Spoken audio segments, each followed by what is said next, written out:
Good afternoon. It's Happy Wednesday. Welcome to Angel Hour. But I have some bad news today. My co-pilot, superhero co-pilot, Angel Human, will not be able to join today. So it's just me and you in a very intimate and fun broadcast. And I know some of you is going to be like, oh, okay, without Angel Human, this isn't worth watching, and you're going to drop off. But that's okay. That's okay.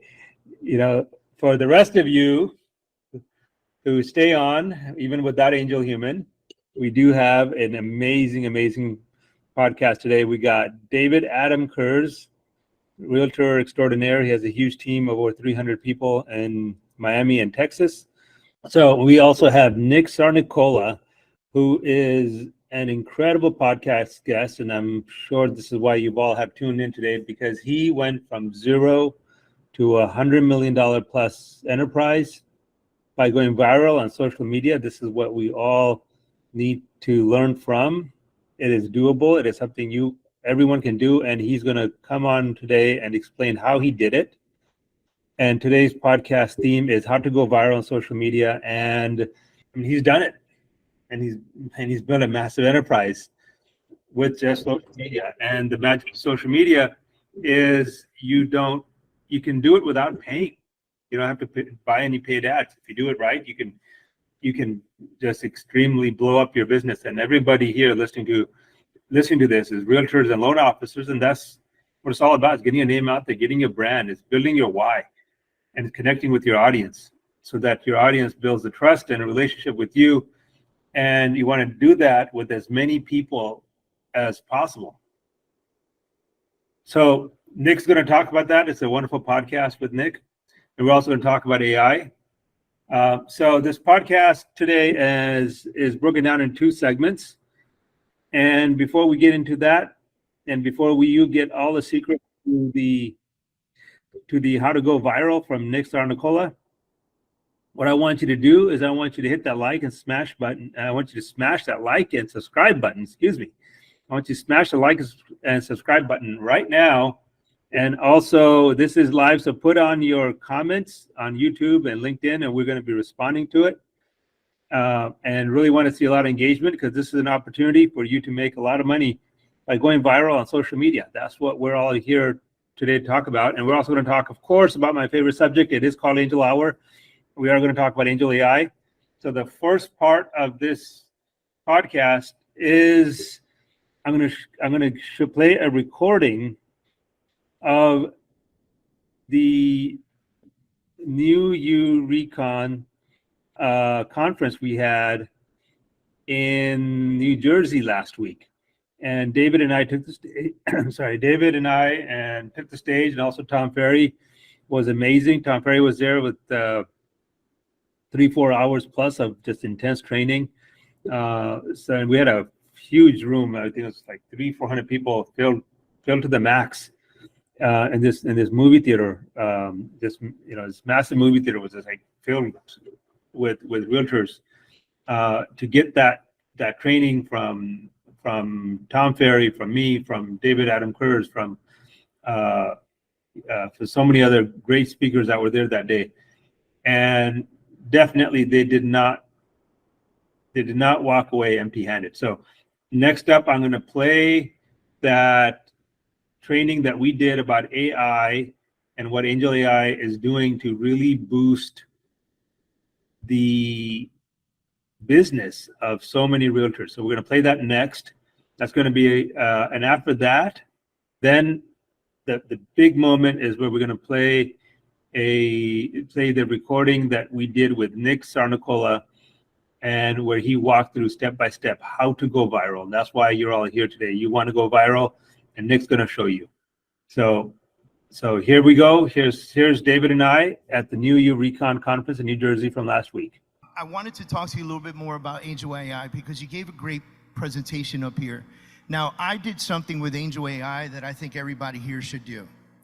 And what I did was I loaded, so how many of you guys have a CRM? Show of hands. You got a CRM? How many of you have more than 5,000 people in the CRM? Raise your hand. Right? When you have that many people in your CRM, is it possible for you to communicate with them one-on-one consistently? No. And you create some automated drip campaigns, right? But what can I do? I know what I did with it, but I want you to present it. What can I do with my list of 5,000 plus, 4,000, 3,000, 1,000, 700 leads that have been sitting in my platform that are cold, that they're just like not being touched? What can I do on AngelAi with them?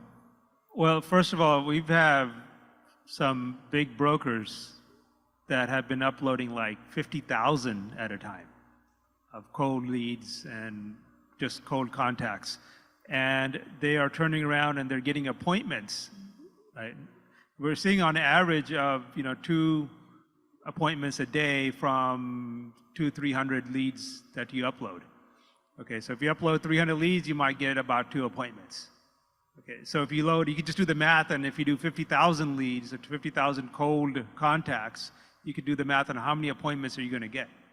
Okay, so and it's really easy to learn how to use it because you're just chatting with it. You talk to it like you talk to your best friend. And that number I had up there, 332 AngelAi, you text it, and a live person will come to you by Zoom at the date and time you select, and will show you how to do this. And you upload your cold contacts and your information, and she will, by she I mean AngelAi, will start e-blasting that list private, in your name, with the way you want to present yourself, with your pictures and everything. And we have bilingual agents, bilingual meaning English and Spanish, agents that will start calling your list and will call and read the script that you give AngelAi, that I want them to have the script. And the minute they get a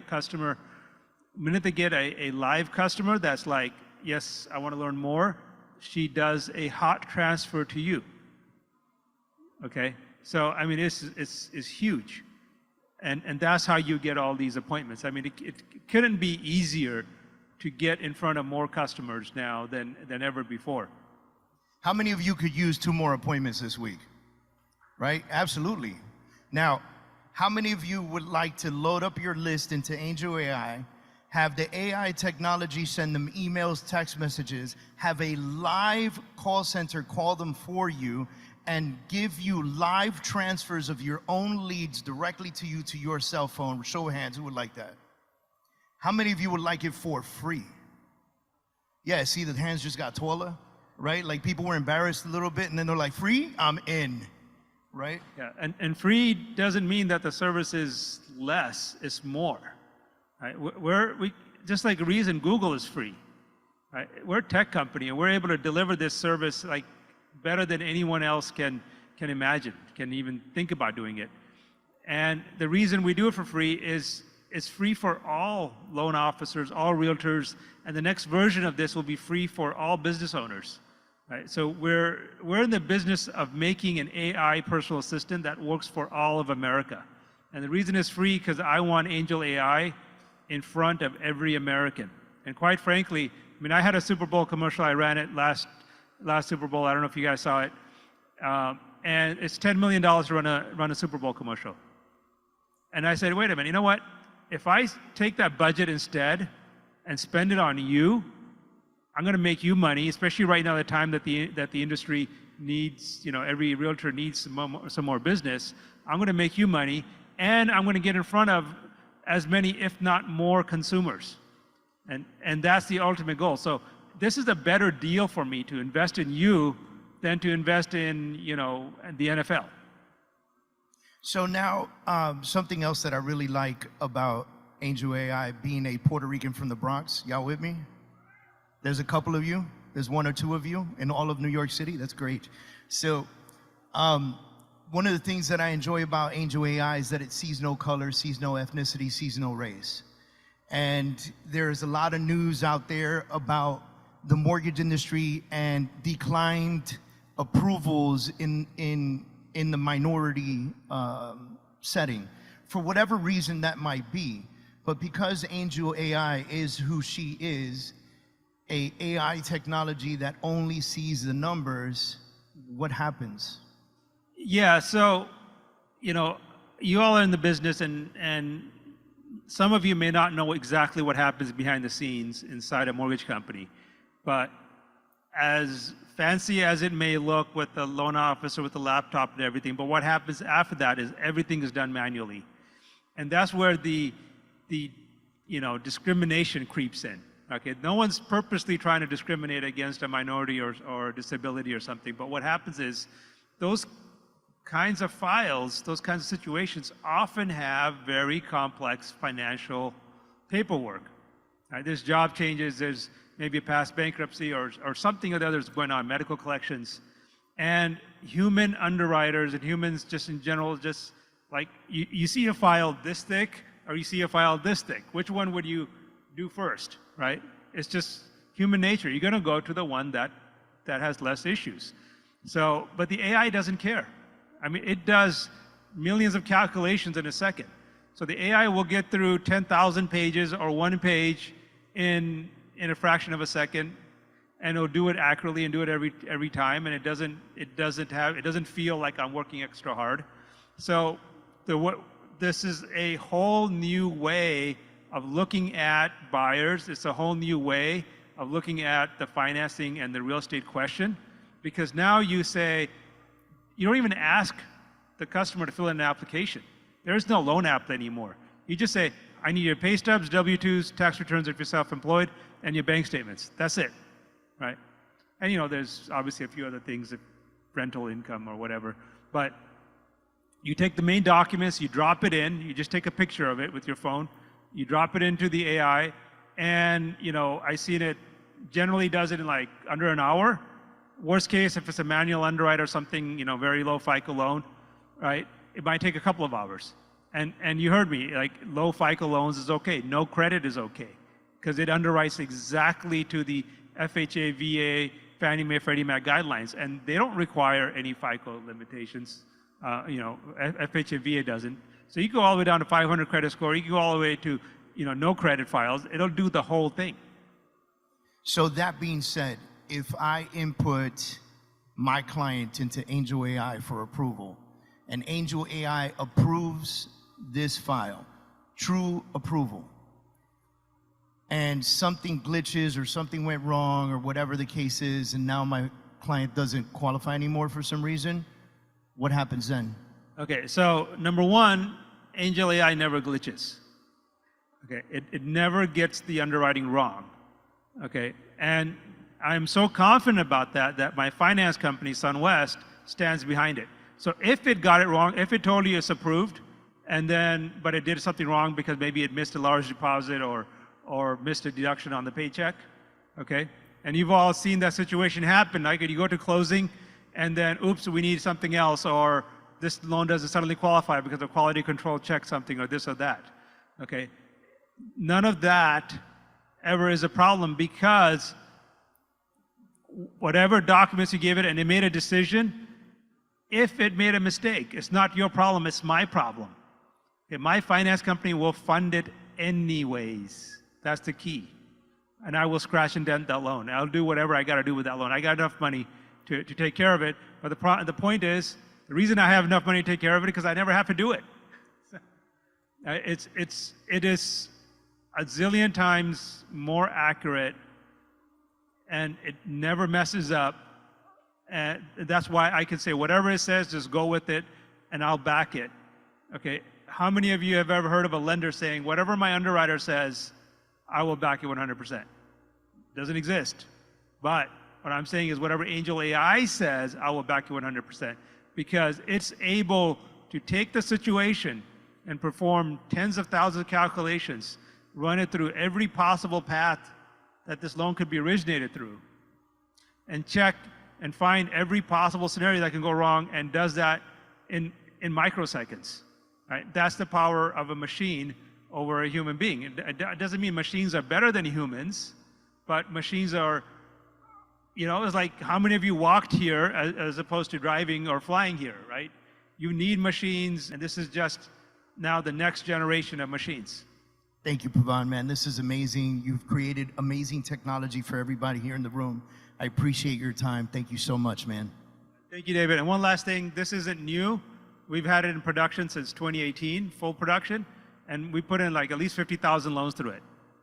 And it's been right every single time. So you imagine 50,000 files have been inputted into the system, and it has been 100% accurate on approval every single time. How many of you guys can appreciate that, right? Can you understand this for a second? I want to break this down for you. AngelAi is so correct that you would actually do more business and avoid human error. Is that something you guys would love to have? Yes? Okay, that was a great conversation with David Kurz. And I hope that was, hope you got a lot of great information about AngelAi and how you can use it. And so many people, including David himself, have been using it for a long time, for months. And it's just, most people who are using it are getting several new appointments a day because of it, simply by using its most basic features. And on top of that, if you use its lending features, you can provide your own, as a realtor, your own end-to-end service and completely control the customer satisfaction of your home buyers and sellers through AngelAi, because it is on demand. It does practically instantaneously everything that you used to take days and weeks to do. AngelAi does in an instant. So definitely check it out and register for one of the workshops, angelai.com/workshop, and just follow the instructions there, and you can have a workshop anytime you like.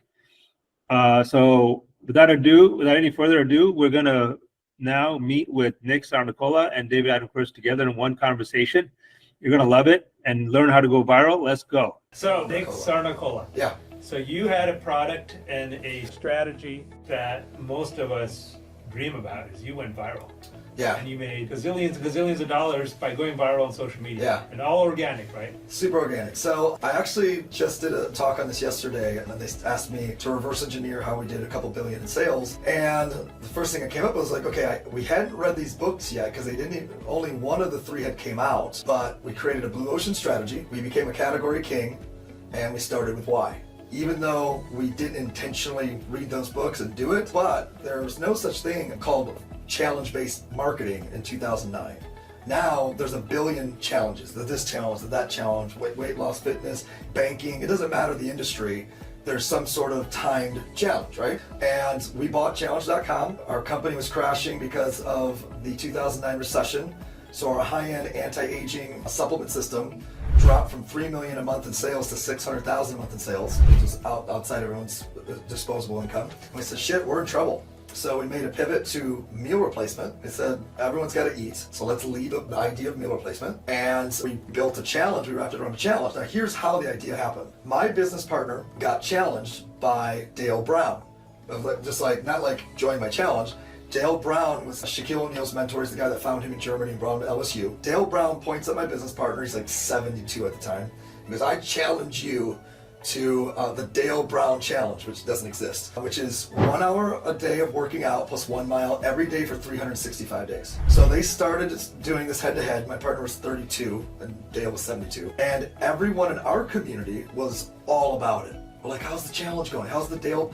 Then people started joining the challenge. That didn't exist. Right. There wasn't a challenge. It was people started posting on their Facebook, I'm doing the Dale Brown Challenge, but there wasn't one. So when we made the pivot, we said, what if we took that idea and we built the whole tip of the arrow of selling the product as a 90-day challenge? Sounds dumb now because that's been done a billion times, but in 2009 it had never been done. So we launched Body by the 90-Day Challenge. We did 2.2 billion in sales within 5 or 6 years, 3.6 million customers, 19 countries. It was an absolute rocket ship of virality in both directions, up and down. By the way, this challenge has never been heard of. Whatever's about to happen, I don't know. This is the real deal right here. The AI challenge. The AI I don't know if I can beat the robots, bro. This is my AI brain challenging you on that your statement had never been done before, because there was another company that did that, but probably about 20 years before you did, and it's called the Pepsi Challenge. Yeah.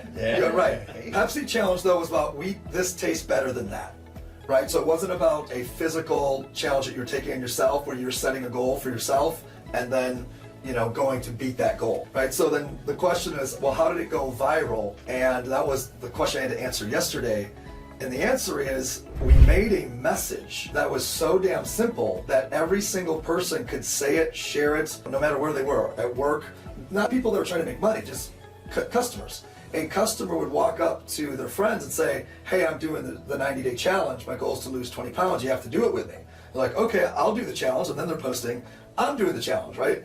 And when you build a message that the tip of the arrow can be shared because it's so simple and it's sticky, that's how we were able to create virality. It's almost like you create the message, you don't necessarily create the name of the challenge. Sometimes the consumer does that, right? So like the Brown Challenge, right? The Dale Brown Challenge. Dale Brown Challenge. There wasn't one. There wasn't one, and people were posting, hey, I'm doing the Dale Brown Challenge, you know? Yeah. And people were like, what are you doing? Yep. What is that? Who's Dale Brown? Yeah, who's Why Dale is this Brown? old What man? is that? And then they're like, you don't know about this? Work out an hour a day, go for a mile run, do Yep. it for 365 days. Which, by the way, it's the first time I hear this and I remember the challenge. Yep. It's a very simple challenge that people created on themselves. Sometimes as the person that it's named after, by the way, you look at it and you go, oh, why are they doing that, right? Yeah. Then you don't realize that everybody's seeing this and it's going viral and it's a great thing. Yeah, so that's a couple pieces. You got to have a message that people can share without having to think about it. It's got to be fun, sexy, sticky. Well, that's the definition of me. Sticky or fun and sexy. No comment either. You got me. You got me.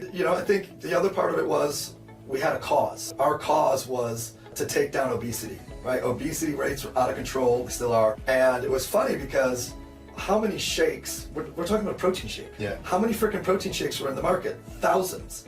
But in 2012, we had 19% of every protein shake drank in America was ours, which $627 million with the protein shake, which is insane, right? Because we're trying to sell protein shakes. Hey, our shake's better than your shake. We actually looked at our competitors who were trying to say our product's better. We're like, hey, you're not our enemy. Our enemy is Ronald McDonald. We actually made McDonald's the enemy, fast food the enemy, and that's the blue ocean strategy, right? All of our competitors were fighting each other for a second position in the shake market. We didn't give a shit about that. We're trying to go take down obesity. We have a fucking cause here. Join the cause, right? And that cause created that ripple effect. It's kind of hard to do in a lot of businesses, or maybe not hard to do, but hard to dial in on. When you think about, just take my industry or Pavan's industry, you take real estate, you take mortgages, you take insurance, title, like all those things. It's hard to dial in on a message like that and hard to dial in on an enemy that you're going after, right? It's in real estate, how many people out there are saying, oh, we're helping first-time home buyers, right?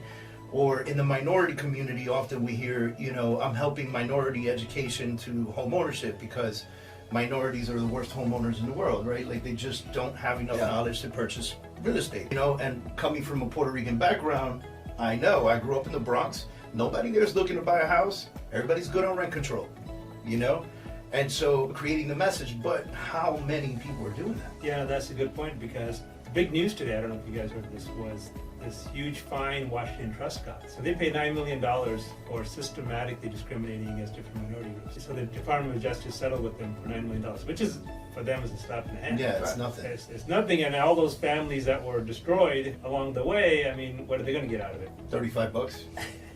Really, think about all right, we changed the world, So my cause is we're the home of fair lending, and that's the real goal, the real message, and what we're trying to do, and that's what AngelAi is all about. And you're a category king. Well, you're a category creator, and then the goal obviously is to become the category king, right? That's right. You created a blue ocean, you have a cause, you're creating a category outside of everybody else. All the noise is over here in lending, and you're over here going, y'all can fight it out over there, I'll be over here.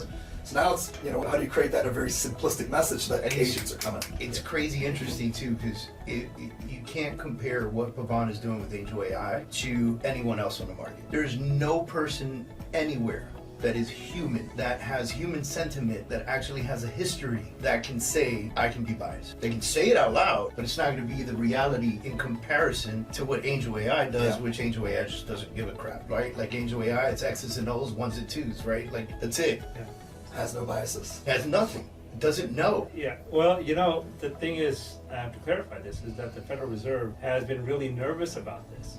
Now, I'll give you an example. I think they may have fixed this by now, but if you went to ChatGPT and you said, I'm hiring for a top-notch engineer, tell me what the prerequisites would be. And it used to give an answer, should be a white male, 30 years old. Oh my God. No, come on. Yeah. I thought you were going to say should be someone from another country who's hungry or wants Wow. it, who wants it more. So that's called AI bias. Okay, and that's just bad training. And you know, these AI systems, they just grabbed a bunch of data from the internet, and there's been no control, oversight. no oversight. They're just going crazy and wild or whatever it is, right? There's so much nut jobs on the internet. So the Federal Reserve is really even worried about this. So they've been playing with other AI systems, and they're like, okay, this could cause massive problems. So they just came out, I think the CFPB just came out with a rule that said if you are going to decline a borrower and you used AI, then you better be able to defend why you made that decision. Right. So beyond, you know, you're not in the lending industry, but when you decline a borrower, there's a federally mandated form that you got to fill in. It's got a bunch of checkboxes as to why. So what they literally said, it was an AI decision. Just checking the box isn't enough. If we ask you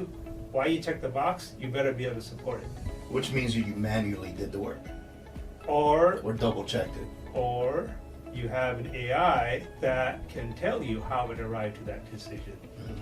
Right. Interesting. And that's the difference between what we do and all the other AIs. They're a black box. It's all probability and it's math, and you have no idea why it made the decision because it's statistically grabbing information. So the way it works is our AI generates these little, what we call stem cells, these little neural cells, and they start off with a stem cell, and just like in your human body, just like biology. Right, we all start with stem cells, they're embryonic stem cells, and then it replicates, and then it differentiates and it becomes your hair or your skin or whatever. So the same thing is our technology is based on it. We have these basic stem cells that has fundamental DNA, you could call it, fundamental programming logic in it. And then the AI multiplies them and morphs them so they do specific tasks. And so the output, right, so your underwriting output is nothing more than a whole bunch of these cells working together, and each one rendering a tiny, tiny decision. And then they all add up together and you get a final decision. Right. So if you want to know why I made a decision, you just go back and read. The DNA. You know, so It's basically a decision tree, right? yeah, exactly. So it's a combination. It's generative AI, but people never thought about, and I'm probably revealing too much. People never thought about, okay, generative AI doesn't mean you generate directly. You don't go from A to Z. Let's say I have a loan and I'm going to use a generative AI and here's my approval. Everyone's looking at it wrong, and I'm going to keep this a secret unless this is part of the podcast. We'll see. We'll see whether we let this part of the podcast out. But everyone's taking a look at generative AI and say, I want to give it a task, right? And I'm going to ask it for this, and I want the final answer. Okay, that's the wrong approach. It doesn't work that way. So that would be the question I would ask, and I'm sure that you've heard this a million times, but what is to stop human bias from being pushed into the DNA? Well, it's the other way around. Because there's a machine setting the path. So the machine is correcting the human, and the human is correcting the machine at the same time. For a human bias, it would have to take malicious act. Someone would have to say, I really want this person to get declined. Right. Someone would have to override and force it, but then if that happened, you're pushing it out of its boundaries, and that would light up red flags. Yeah. Right. That would automatically It'd be easy to figure out how that happened. Well, not only that, but it would trip the boundaries, right? What you said is so important for the world of AI for a novice to understand, kind of backing this out of the level of brilliance of what you're doing, just like super entry-level novice stuff. Like people are like, oh, copywriters are gonna be out of business. I'm like, why? Because my mom's just gonna go there and become a copywriter? No, copywriters are gonna be the people that are nudging that along when they think sales and marketing. A copywriter just shifts to become an AI expert, a prompting expert, right? Just because AI is out there doesn't mean anyone's just gonna walk up and go, oh, well, yeah, but I'm gonna cut the say purpose. I will say this. I will say that copywriters who don't adapt will lose their jobs. For sure. 100%. Somebody's That's why gotta prompt this it was important what you said, which is, all they got to do is go prompt it and learn that piece. That's the piece of the function that needs to be learned. The copywriter needs to learn AI. I say it all the time. Real estate agents will get replaced by AI, but real estate agents will get replaced by realtors who are using AI at a high level. They can accomplish things quicker. And when you talk about copywriters, the best example I give is typesetters in the early 80s. Right? And then Steve Jobs came out with the Macintosh. Explain that. I was born in 80. I'm old enough to remember. I was born in 79. Walk me through this. So the Macintosh came out in 84, 83? And back then, all these newspapers, they had human beings manually laying down letters on plates. These were typesetters. Yeah. See the pictures. Wild. Yeah, it is wild. Wow. There was armies of people doing this, and these were very strong unions that had the grip of the of the newspaper industry. So the newspapers who were last to adopt desktop publishing because Disappeared. yeah, or they're basically like LA Times was one of the last ones. They're on life support now. And as other newspapers adopted it and retrained, and as those unions woke up and said, look, we just got to focus our union dues on retraining our people instead of trying to hold on to the past. Let's grab the future instead of trying to hold on to the past. Those people went on and advanced their careers. Right? This theorem in clinical psychology that says it doesn't matter how old you are. Your capacity to learn doesn't change. There's been lots of data on this. It's nearly, I mean, obviously when you're young, it's like this, when you're a child. Yeah. Right? And then, so it spikes, drops a little, and then it stays flat your whole life.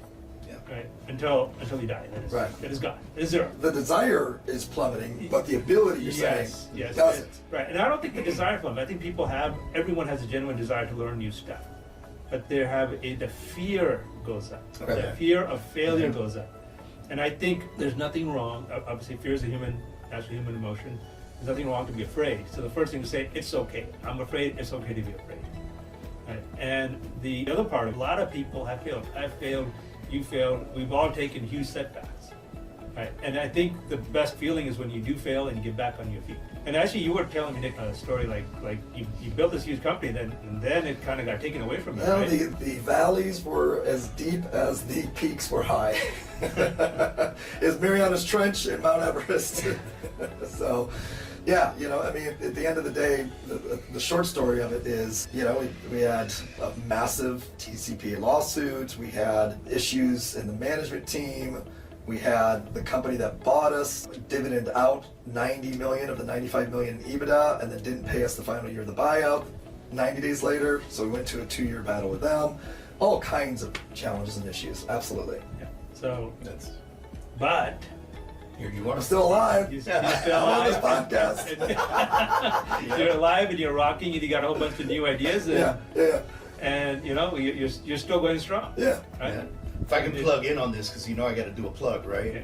So my book is coming out November 1st, and it's very much on the premise of everything that you guys just discussed, which is the truth about failure. Yes.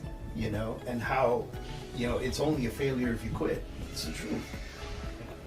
That's the absolute truth. Anyone who's ever gotten to anywhere in life, and they have had so many setbacks, so many moments of where it felt like giving up, throwing it out. And that's why I hate that people call that a failure, though, by the way. I'm sorry to interrupt you, but I hate that people call that a failure. You just called it a setback. That's what it is. I call them hiccups, right? It's actually learning experiences. They're learning experience. Call them anything else, but please, folks, stop calling them failures. The collection of experiences can't be judged until it's all said and done. Right. Like, Think and Grow Rich is obviously the starting point probably for everybody in this conversation of, way it fails if I quit.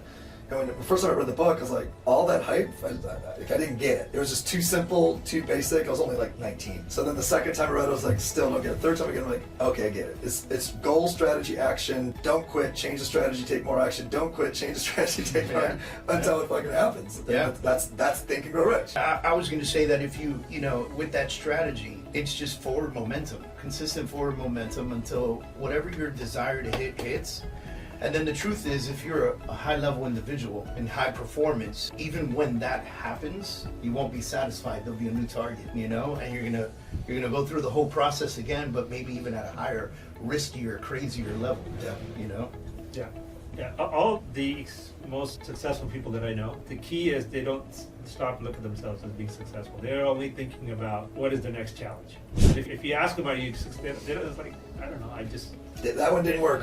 Yeah. They don't relish in their success, and they don't cry over their setbacks. They literally just like, okay, this is what I got to do next. And they're so focused on what I got to do next that they don't care about what happened in the past. Even down to the craziest, simplest things.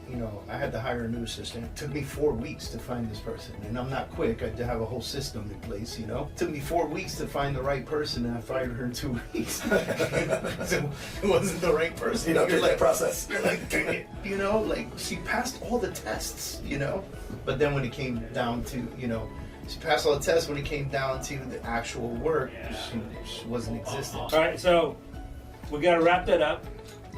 Stop firing people, David. I gotta stop swearing. Okay. You gotta stop swearing. It's a You gotta children's stop show. swearing. This is rated, what is it, G? And I gotta continue. I gotta continue being sexy. Yes. Yes. Thank you for having us. Your company's amazing. Yes, I love the fact that absolutely. you got a category king. You got a cause. You're changing an entire industry and Changing the industry. My Grateful, opinion. grateful to know you. Yeah.